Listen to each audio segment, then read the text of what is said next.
I'm actually very honored to be speaking to you today, and because I am a very new kid on the block when it comes to social pediatrics. As a result, I got here by wanting to explore the integration of public health and primary care in child health. And I somehow managed to get funded by CIHR and to convince all these people who are listed here to come along with me for the ride of exploring this issue, which was a ride for me.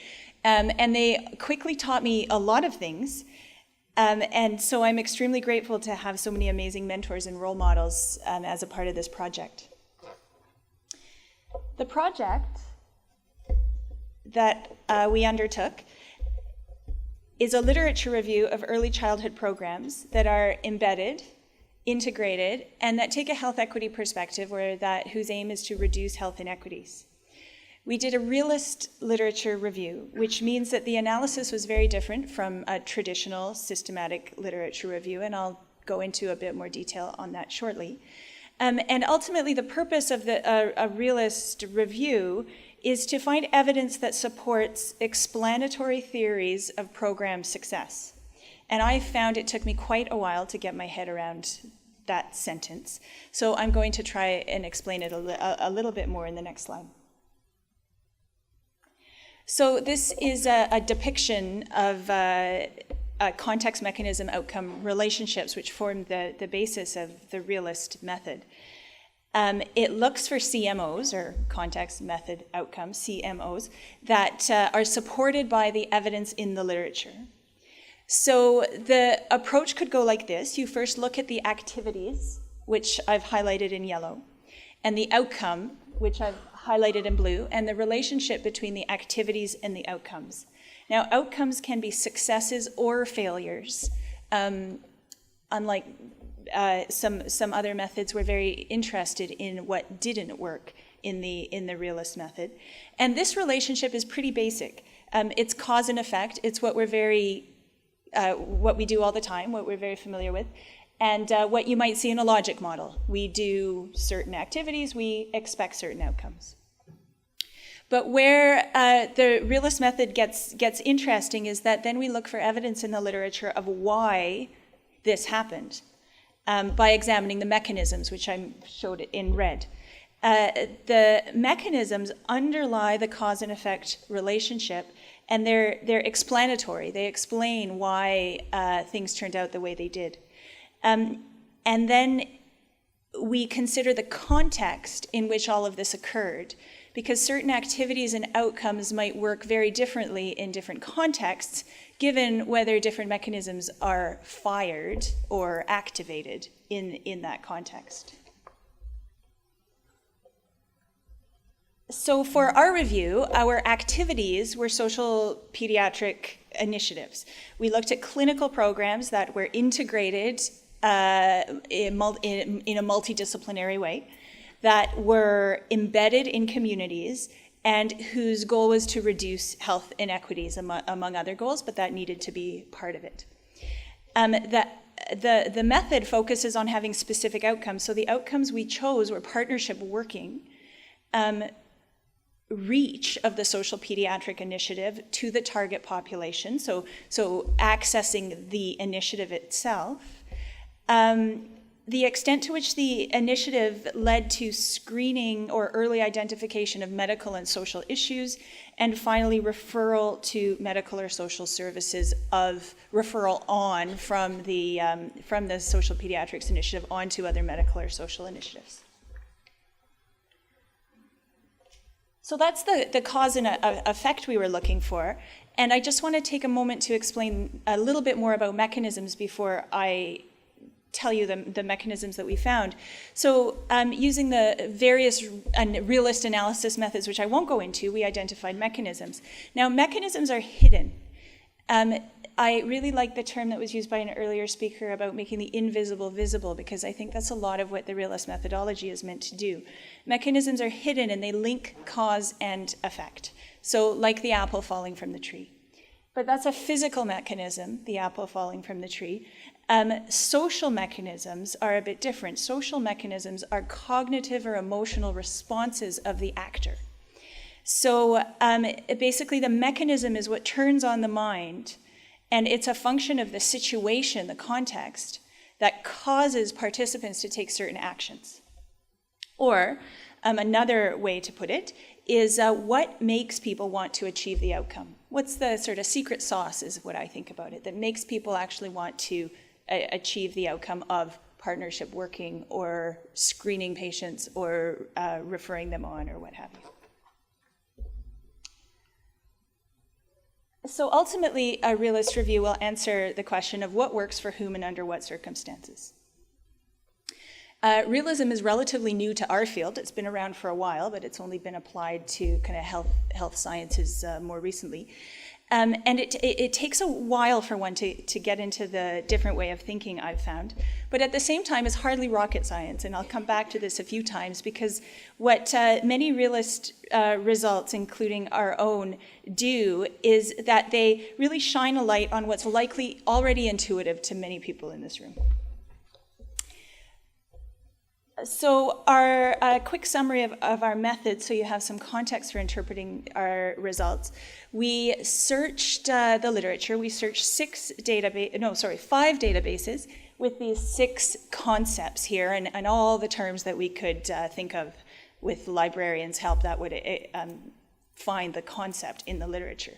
So these were all combined, and we ended up with 13,000 abstracts, if you can believe that.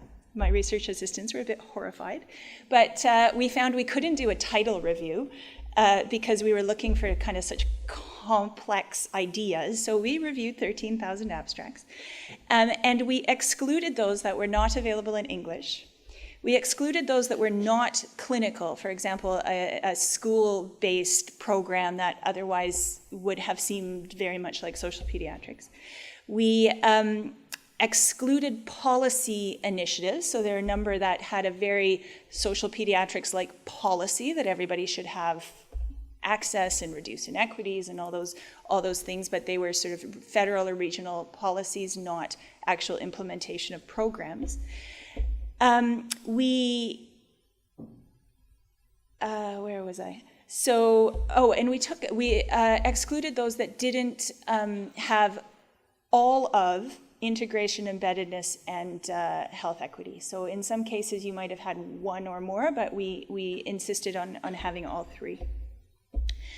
We excluded low and middle income countries, and importantly, we excluded articles that were descriptive only.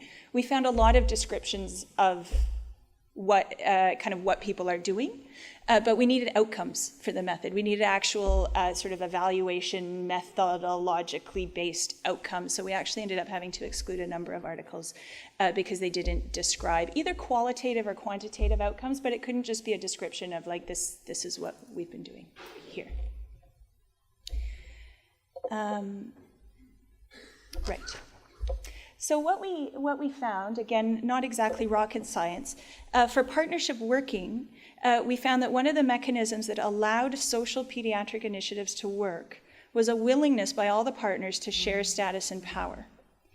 As I said, this enabled the partnership working, and it was explicitly supported in a context where there was a commitment to shared values and goals to work in the best interests of the child. Some of the failures we found were social pediatrics partnerships where where one of the partners, their fundamental value was not necessarily the best interest of the child. They were somehow in it for other reasons. We found that another mechanism was trust. Specifically, in this case, it was the trust of the families or children in their provider, either any social pediatric provider. And we found that working with vulnerable populations, that this trust was very often built not directly with the provider themselves, but through various bridging relationships, such as others in the community, trusted sources within the community. Sometimes the bridgers were individuals who had more of a peer-to-peer relationship with the vulnerable communities, who sort of bridged the relationship with the healthcare provider.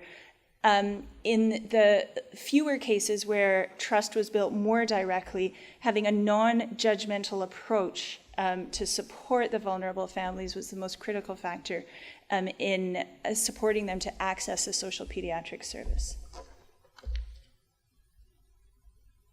In terms of the actual delivery of the service, increasing providers' comfort and confidence in screening for social issues or referring to social services was a very important mechanism. The individuals had to feel comfortable doing what they were asked to do. And in many cases, this required institutional support from, for example, a number of the papers were kind of done in resident clinics, in hospital setting resident clinics, and the residents required a lot of training and institutional support in order to feel comfortable and confident in making the more social diagnosis and referring to social services that were part of the clinic.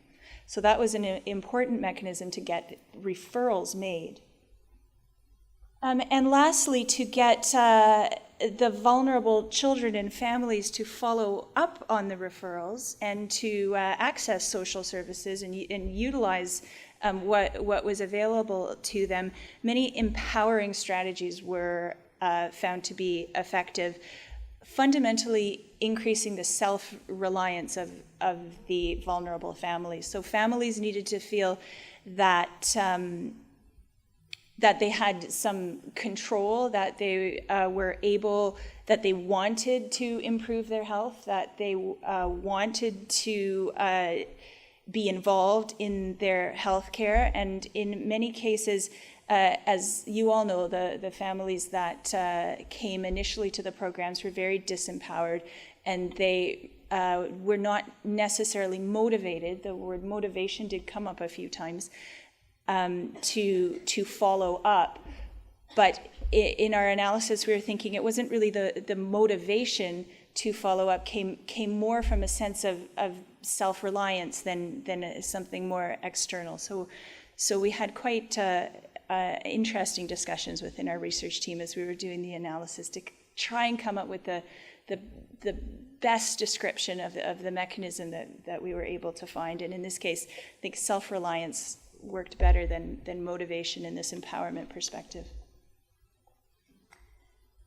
So academically, our results look a little bit like this. I'm not going to go through this. And as I said before, certainly this isn't rocket science to most of us in the room, but I think there are some valuable insights for many who might not understand as well what it is that social pediatrics is and what it might try to do. However, it's also important to realize that the Realist method, as created, its purpose is to enable decision makers to reach a deeper understanding of the intervention. It provides policy and practice community a practical understanding of a complex social intervention by combining theory and a theoretical understanding of the intervention with empirical measured evidence. What it doesn't do is tell you what to do and how to do it, but it does help inform, it doesn't tell you what to do, but it does help inform how you might go about doing things in a way that could make them more successful. So in spite of the fact we started out with 13,000 articles, what I presented today was based on 7 programs that were described in about 18 articles.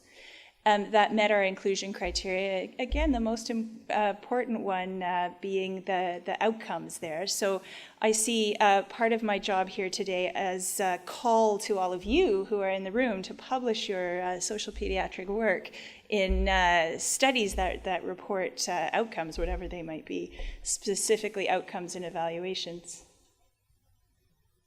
Oops, wrong way.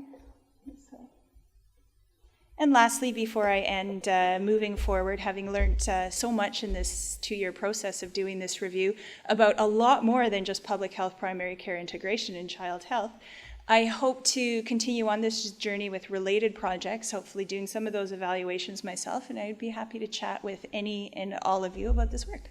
That's my contact information.